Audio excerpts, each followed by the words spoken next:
Christ, la lumière du monde. CLM Diaspora Europe présente les rendez-vous du Saint-Esprit. Conduit par le révérend apôtre Paul Adjé et le frère qui prient les samedis à 21h. En direct audio via WhatsApp. Christ, la lumière du monde. Gloire à Dieu. Les pas de foi sur le chemin de ton miracle. Les pas de foi sur le chemin de ton miracle. Bienvenue à ce divers rendez-vous, bien-aimés de Dieu. Merci donc pour votre présence et nous prions ce soir que le Saint-Esprit parle à nos cœurs de sorte à ce que nous puissions parvenir à la maturité spirituelle pour être véritablement des gens à qui Dieu peut confier des responsabilités. Nous sommes donc rassemblés pour écouter le Saint-Esprit nous enseigner. Et le thème, c'est celui que j'ai donné tout à l'heure, les pas de foi sur le chemin de ton miracle. Les pas de foi sur le chemin de ton miracle. Voyez-vous, la vie en général est une succession de pas vers l'avant pour se réaliser. Et la vie chrétienne l'est encore plus. C'est une succession de pas de foi vers la réalisation des plans de Dieu pour ta destinée. Donc le chrétien a l'obligation de marcher de façon objective. Nous avons un but à atteindre, c'est-à-dire réussir selon la programmation divine. Donc l'obligation nous est faite de poser des pas de foi de sorte à permettre à notre Dieu de dérouler son plan en notre faveur. Vous vous rappelez, Adam et Ève ont échoué. Adam et Ève ont échoué. Nous le savons. Le roi Saül a échoué. Nous le savons. Samson a échoué. Nous le savons. Quand bien même que Dieu avait un plan bien tracé pour leur existence. Ils ont échoué. Donc, nous refusons d'échouer. C'est pourquoi nous sommes appelés impérativement à poser des pas de foi de sorte à permettre à notre Dieu de pouvoir travailler en notre faveur. Et l'enseignement de ce soir vient pour nous permettre de demeurer dans les voies du Seigneur pour accéder à la gloire. Nous allons donc faire appel à la parole de Dieu dans Marc le chapitre 10, versets 46 à 53. Ils arrivèrent à Jéricho, et lorsque Jésus en sortit avec ses disciples et une assez grande foule, un mendiant aveugle, Bartimée, fils de Timée, était assis au bord du chemin. Il entendit que c'était Jésus de Nazareth et se mit à crier: « Fils de David, Jésus, aie pitié de moi. » Plusieurs lui faisaient des reproches pour le faire taire, mais il criait d'autant plus: « Fils de David, aie pitié de moi. » Jésus s'arrêta et dit: « Appelez-le. » Ils appelèrent l'aveugle en lui disant: « Prends courage, lève-toi, il t'appelle. » L'aveugle jeta son manteau, se leva d'un bond et vint vers Jésus. Jésus prit la parole et lui dit: « Que veux-tu que je te fasse? » « Rabouni, lui dit l'aveugle, que je recouvre la vue. » Et Jésus lui dit: « Va, ta foi t'a sauvé. » Alors, bien-aimé dans le Seigneur, suite à cette lecture, Nous disons que dans ce passage-là, la scène se passe à Jéricho, ville emblématique dans la Bible, située à une grande distance de Jérusalem. Voilà. Tout le monde connaît Jérusalem. Et dans cette ville a donc été le théâtre de beaucoup d'activités missionnaires du temps du Seigneur Jésus-Christ et de ses apôtres. C'est là, dans cette ville-là, que cet homme, Bartimée, a reçu la visitation miraculeuse de Dieu et il a été guéri. Voici un peu, en résumé, ce que nous dit ce passage.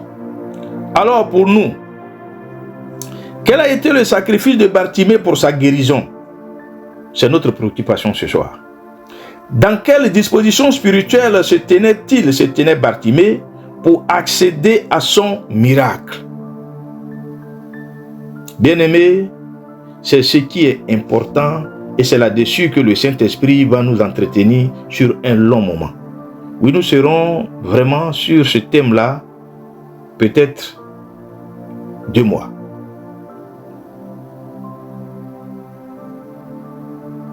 Le Saint-Esprit va donc nous entretenir sur cette préoccupation. Quel a été le sacrifice de Bartimée pour sa guérison? Quel sacrifice il a consenti pour sa guérison? Dans quelle disposition spirituelle se trouvait Bartimée pour accéder à son miracle?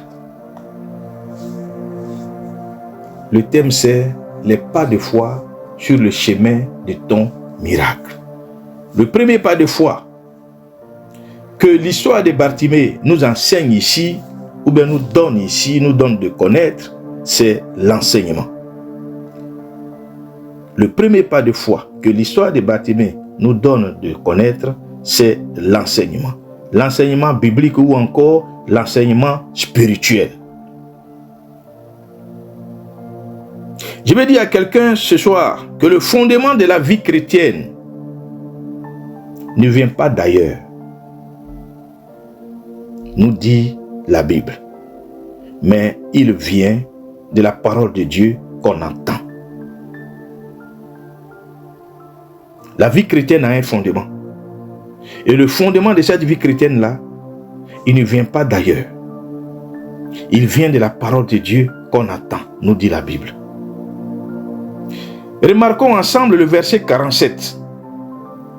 Il est dit, le verset 47, il entendit que c'était Jésus de Nazareth. Donc Bartimée entendit que c'était Jésus de Nazareth. Dans d'autres versions, il est dit, et ayant entendu dire que c'était Jésus de Nazareth. Conséquence, ou du moins la réaction de Bartimée qui a suivi, on dit il s'écria. Il s'écria. Il s'est mis à crier. Fils de David, Jésus, aie pitié de moi. Donc, pourquoi est-ce que Bartimée crie? Il apprend que c'est Jésus qui est en train de passer et puis du coup, il crie. Pourquoi est-ce qu'il crie? De quoi est-ce qu'il s'est rappelé? Pourquoi est-ce qu'il crie? Pourquoi est-ce qu'il se met à crier? Parce que justement de sa position de mendiant, Bartimée avait attendu dire que ce Jésus-là a été annoncé au peuple d'Israël. De sa position de mendiant, Bartimée avait attendu dire que ce Jésus-là, dont l'histoire d'Israël parle comme étant le Messie pour la délivrance du monde, viendrait. Bartimée a crié parce que il se rappelle que depuis sa position de mendiant, il a été dit que ce Jésus-là qui est en train de passer, c'est lui que les prophètes ont annoncé. Il a attendu dans sa position de mendiant que ce Jésus-là qui est en train de passer, c'est lui que la loi a révélé. Dieu a promis susciter un homme à Nazareth qui viendrait apporter le salut. Et cet homme-là, quiconque croit et s'approche, serait sauvé et débarrassé de toute infirmité. Bartimée avait toutes ces informations-là. Il avait toutes ces informations depuis sa position de mendiant. Vous voyez, on ne met pas un mendiant n'importe où. Quand il est mendiant et puis il est aveugle, on le dépose. Mais on ne le dépose pas n'importe où.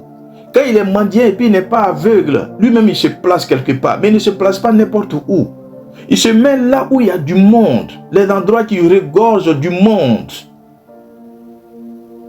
Et vous savez, quand les hommes sont en grand nombre quelque part, ça parle, ça bavarde, ça dit beaucoup de choses.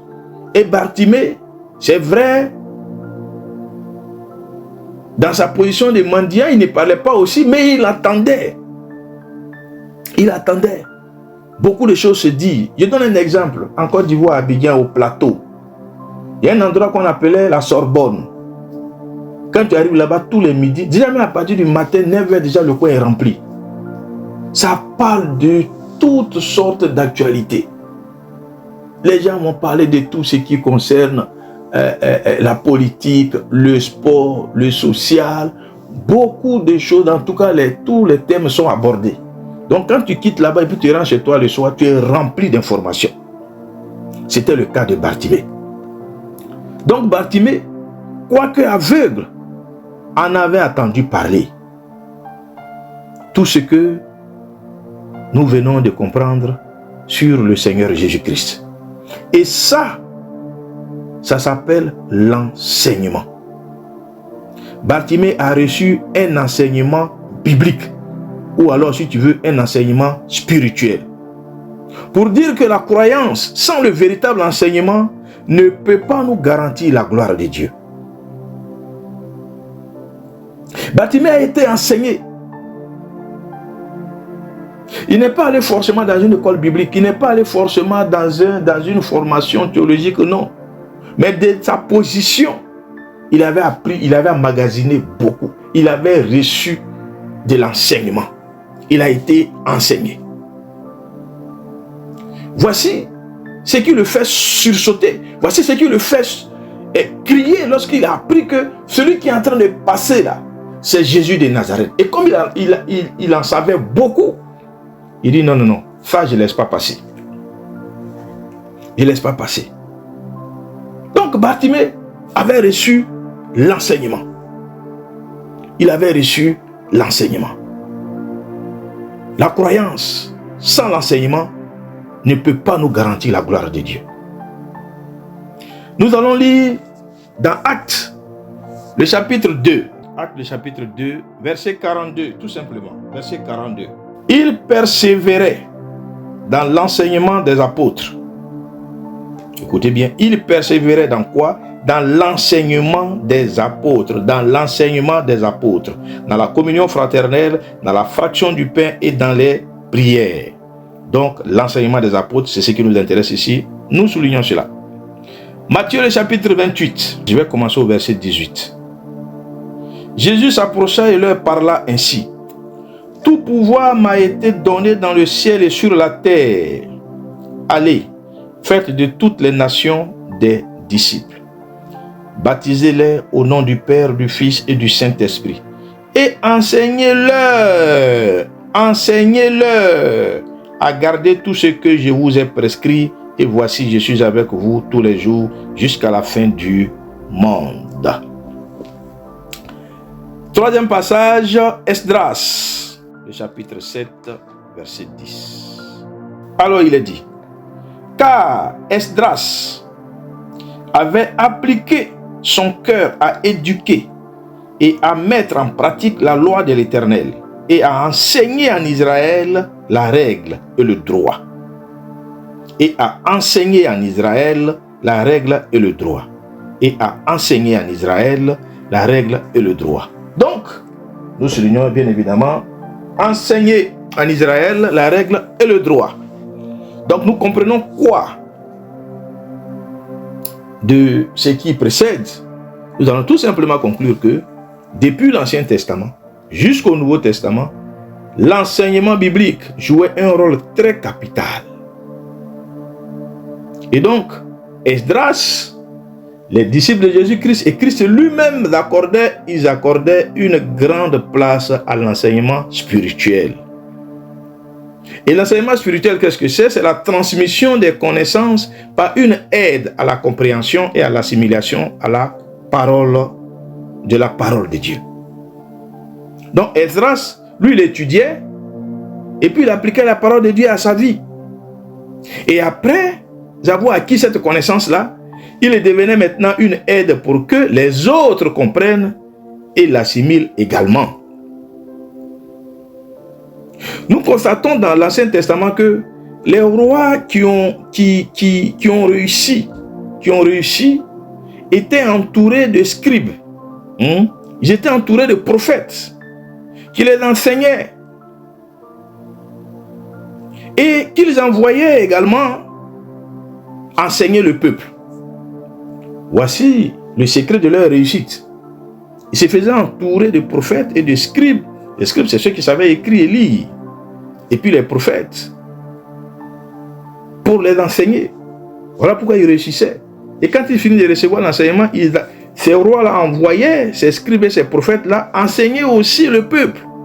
Donc voilà pourquoi ils réussissaient.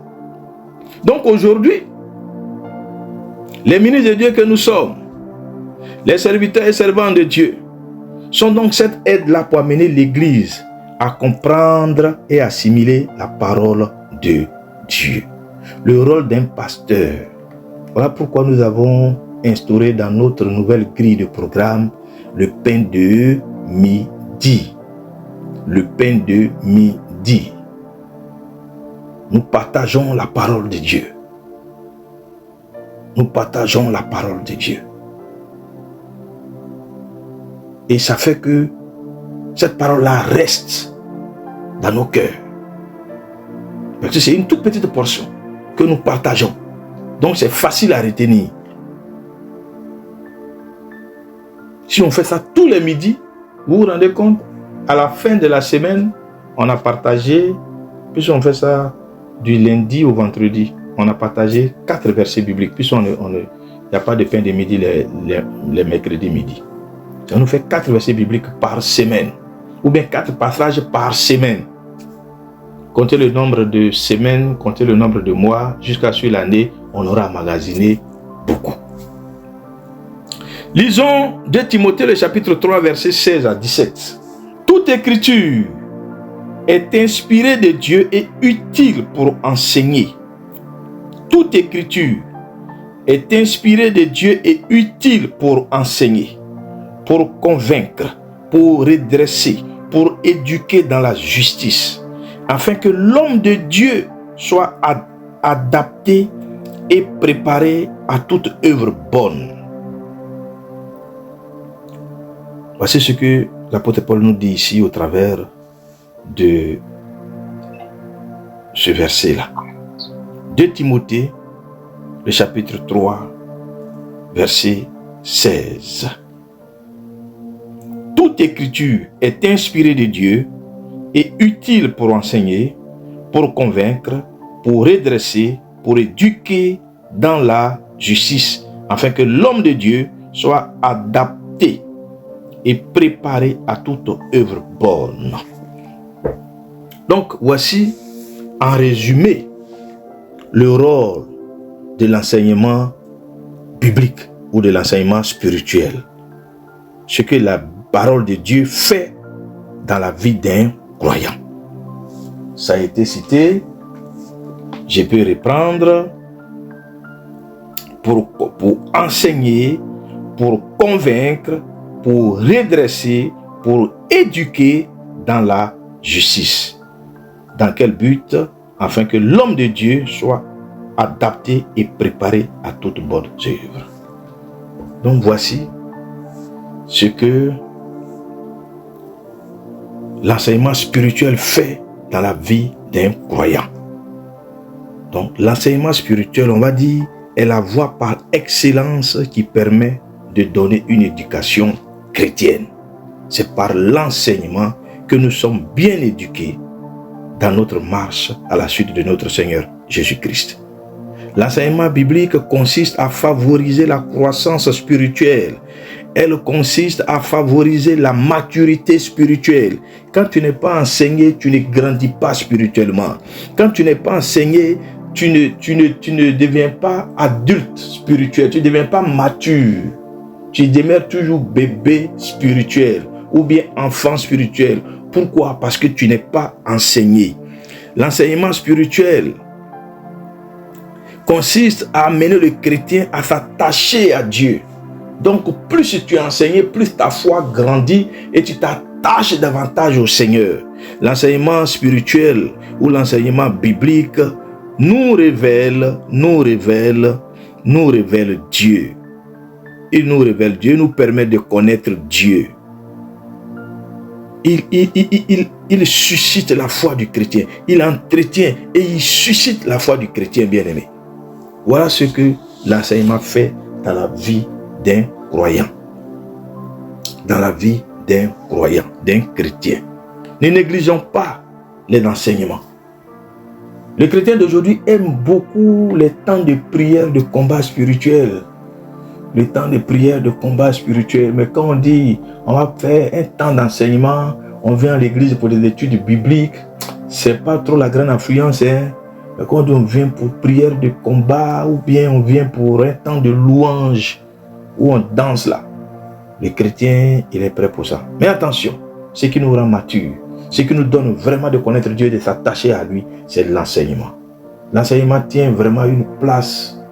C'est de loin la première place, quoi, dans la vie d'un enfant de Dieu. La première place. La première place. La première place. Vous voyez, il y a certains chrétiens qui invoquent le nom de Jésus, qui invoquent le nom de Dieu sans le connaître. Sans le connaître. Et à cela, l'apôtre Paul répond. Il répond dans Romains, le chapitre 10, verset 14. Comment donc invoqueront-ils celui en qui ils n'ont pas cru? Comment? Et comment croiront-ils en celui dont ils n'ont pas entendu parler? Comment? Et comment entendront-ils parler de lui sans prédicateur? Et moi j'ai dit sans enseignant, sans pasteur, pour leur donner la révélation. Comment ils vont connaître celui qu'ils invoquent s'il n'y a personne pour les enseigner, pour leur donner la révélation de qui est Jésus? Comment ils feront? Comment?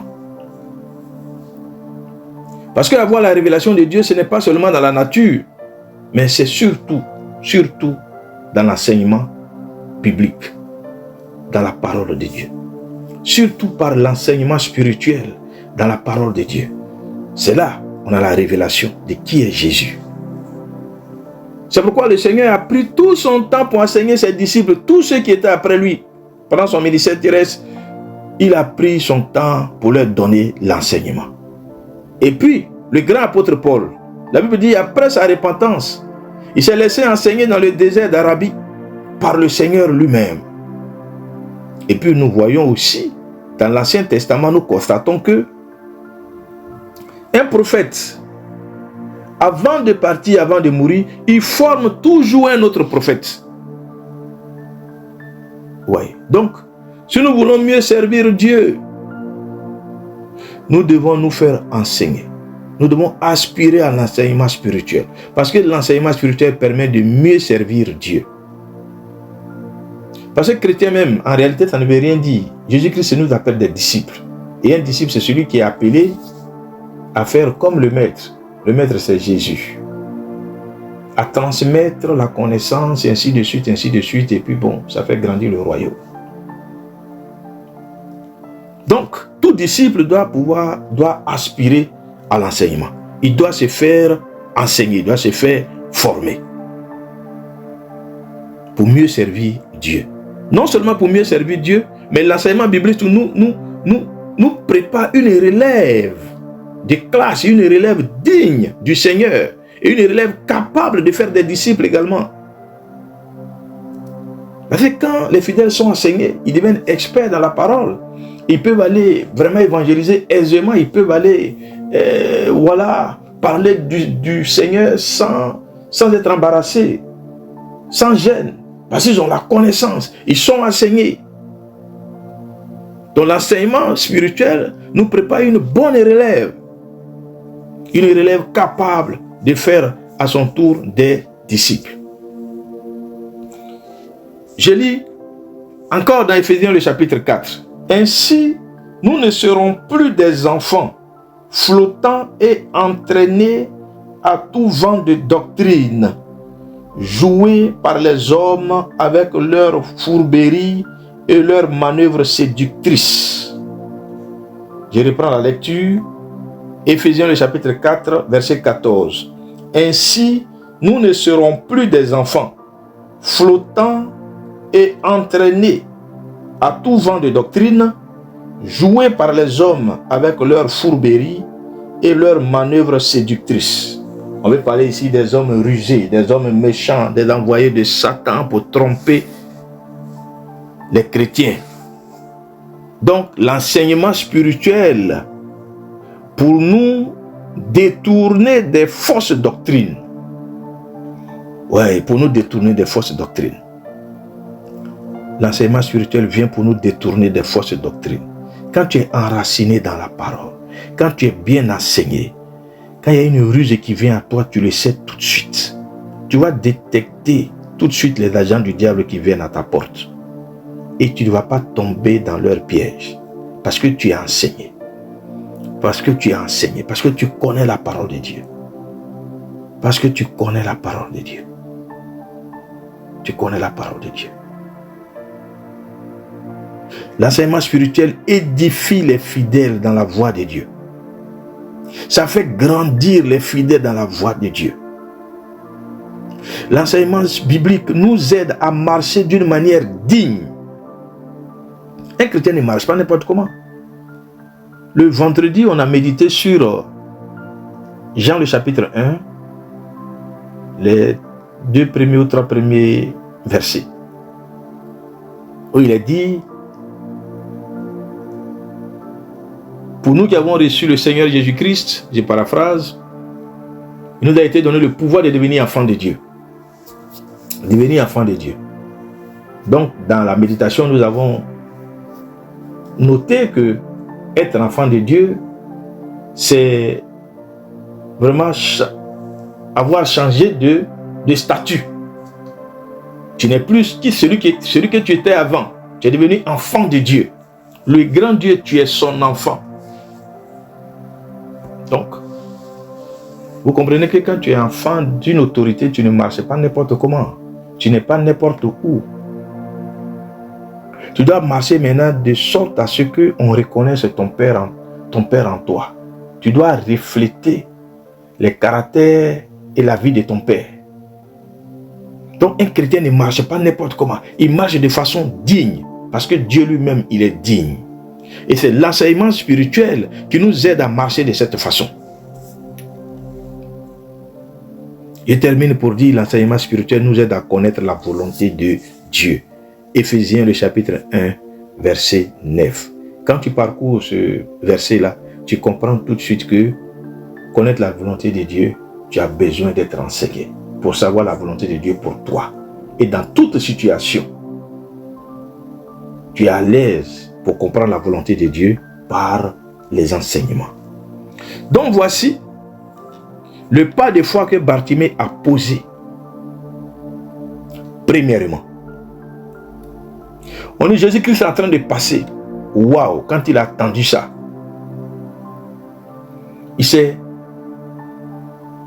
il a sauté et il s'est mis à crier. Il s'est rappelé de l'enseignement qu'il avait reçu lorsqu'il était ça et là où ses parents le déposaient en tant que mendiant. L'enseignement a fait lever Bartimée. Donc, bien-aimés dans le Seigneur, cherchons à être enseignés. Le premier pas de foi que nous venons de voir ce soir, c'est l'enseignement. L'enseignement vient pour nous faire lever. Longtemps, on est resté dans notre situation. Longtemps, on est resté passif. Longtemps, on est resté sans réaction. L'enseignement vient pour nous faire décoller, pour nous faire réagir. Selon qu'il est écrit dans le livre d'Ésaïe, lève-toi, lève-toi, sois éclairé, car ta lumière arrive. Dans Proverbes, je crois le chapitre 6, il est dit, ne donne pas de sommeil à tes yeux, ne donne pas d'assoupissement à tes paupières, mais dégage-toi comme une gazelle des mains du chasseur. Dégage-toi comme un oiseau du filet du de l'oiseleur. C'est l'enseignement qui vient nous faire, qui vient nous réveiller, qui vient nous faire, qui vient nous faire crier.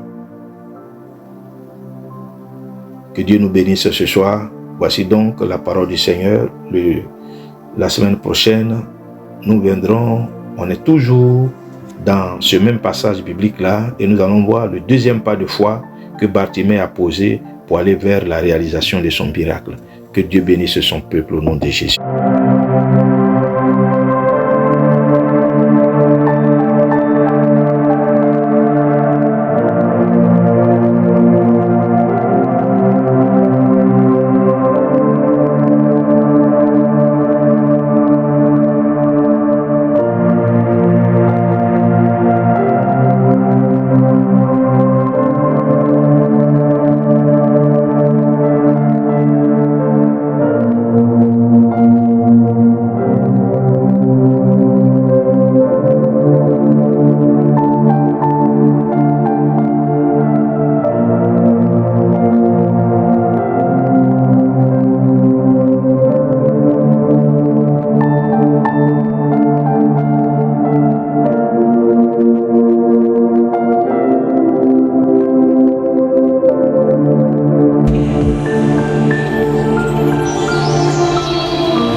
en direct audio via WhatsApp. Christ, la lumière du monde. CLM Diaspora Europe.